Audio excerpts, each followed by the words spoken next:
Hi everyone, welcome back to my channel. After years of cruising, I've realized one thing.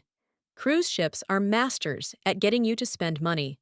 One little purchase here, one splurge there, and before you know it, you've spent hundreds on things you didn't even need. And let me tell you, some of those onboard prices are honestly ridiculous. I've been on more than 25 cruises across most cruise lines, and I'll admit it, I'm cheap. I love cruising, but I refuse to waste money on overpriced things. So in this video, I'm sharing the top 10 things I never buy on a cruise, because in my opinion, they're total rip-offs. I'll also show you what I do instead to save money, still have an amazing vacation, and not feel like I'm missing out. Champagne. I never buy champagne on a cruise. Why? Because you can usually get it for free. One of the easiest ways to get free champagne is by attending the art auction. On every cruise I've been on, the art auction serves complimentary champagne. The best part?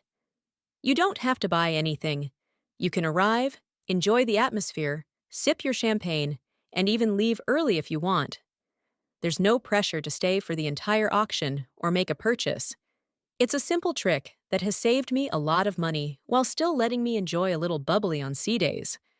There are also other events where you can get free champagne. While not guaranteed, you have a good chance of finding it at the captain's welcome reception, raffles, or luxury jewelry store promotions. Check your daily planner or cruise app to see what's happening. These events usually take place on sea days rather than port days.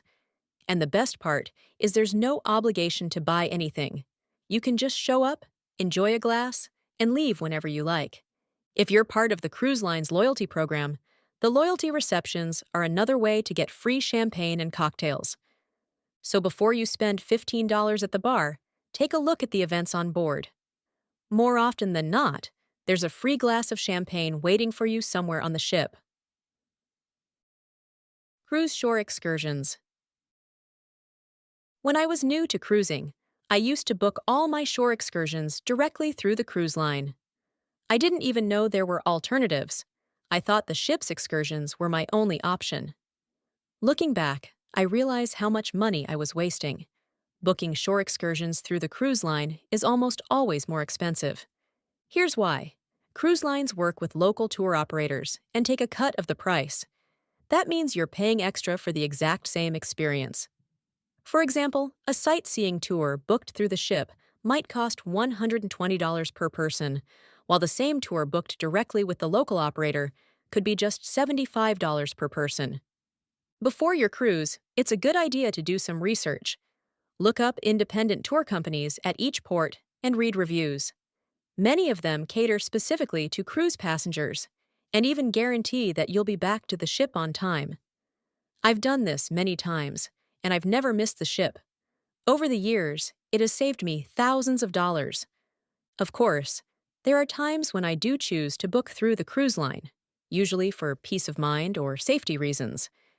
When I do, I always book early to take advantage of early bird discounts. But as a general rule, I try to avoid paying full price for cruise line shore excursions whenever possible. Bottled water.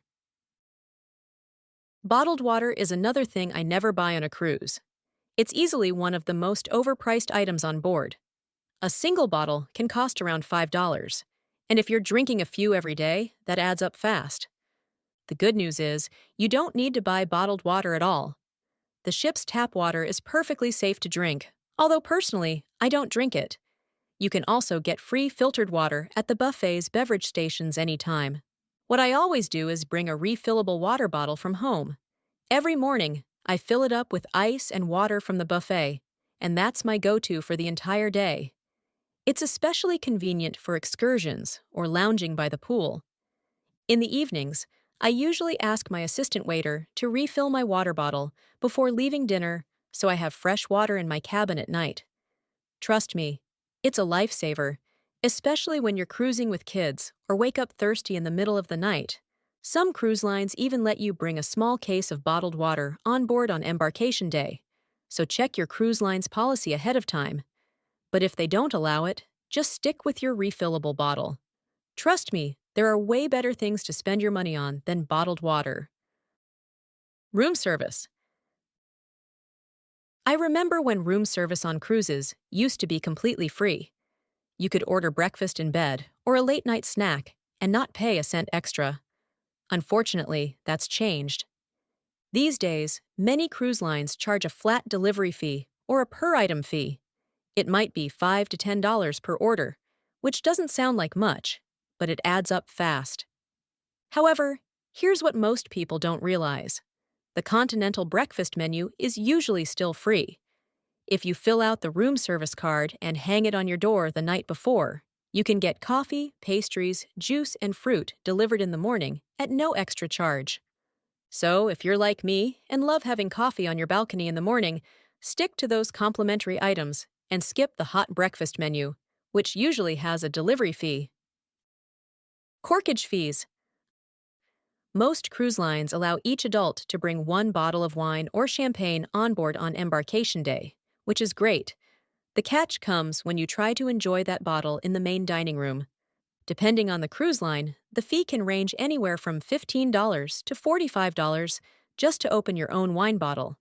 At that point, it's often easier to just buy wine from the ship, but there's a simple way to avoid paying the fee. Cruise lines won't charge you corkage if you drink your wine in your cabin. You can ask your cabin steward for wine glasses, or even get them from the bar. I usually pour myself a glass and take it with me to a show or to enjoy on the balcony. Cruise ships don't have open bottle rules, so you can walk around with your glass without any issues. For me, this is the best way to enjoy wine without paying a corkage fee. Spa treatments. The spa is one of the biggest money traps on any cruise.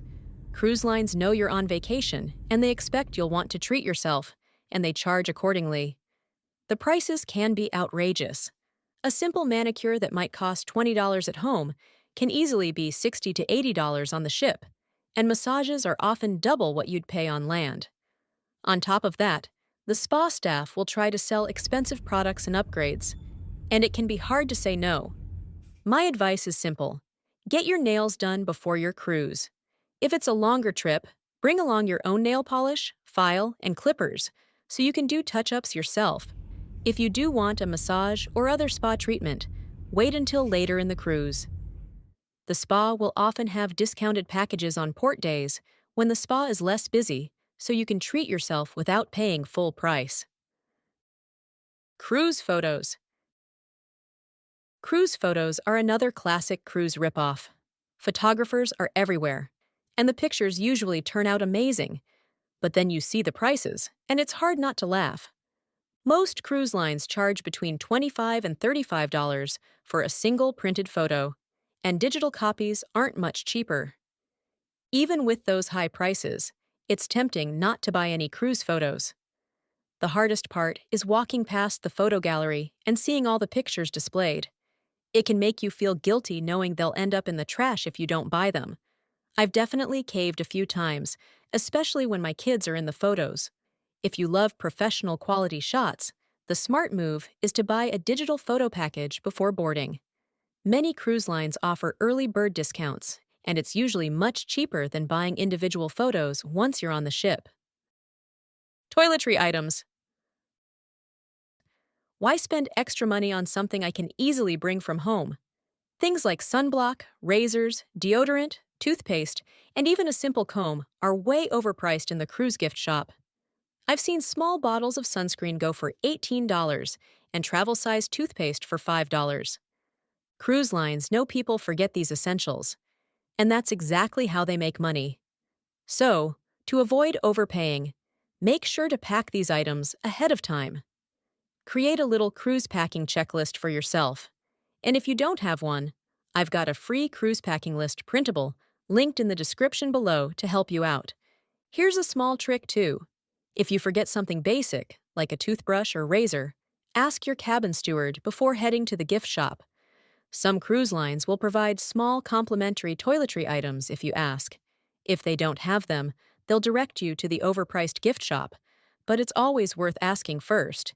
You might just get it for free. Water shoes and snorkel gear. When you're cruising to tropical destinations, you'll want things like water shoes and snorkel gear. but don't buy or rent them on board. You're wasting money, and they're almost always overpriced. I made this mistake once and paid way too much for a pair of basic water shoes. Since then, I always bring my own. Over-the-counter medication. Over-the-counter medication is another thing I never buy on a cruise. Sure, the onboard gift shop carries basic, but the prices are ridiculously high. For example, a small pack of seasickness pills that costs around $4 at home might be $15 on the ship. And if you need something in the middle of the night, you don't really have a choice but to pay their price. That's why I always bring my own mini first aid kit stocked with everything I might need. Get your free cruise packing list. Whether you're a first-time cruiser or a seasoned traveler, this one-page checklist makes sure you never forget the essentials. Download my free cruise packing list printable. Link in the description below. Are you on the fence about buying the cruise beverage package? It could be a big waste of money. In my next video, I'll share 9 reasons why it's not worth it, and how you can still enjoy drinks without overspending. I hope you found this video helpful. Please like and subscribe for more cruise and vacation videos like this. Thanks for watching.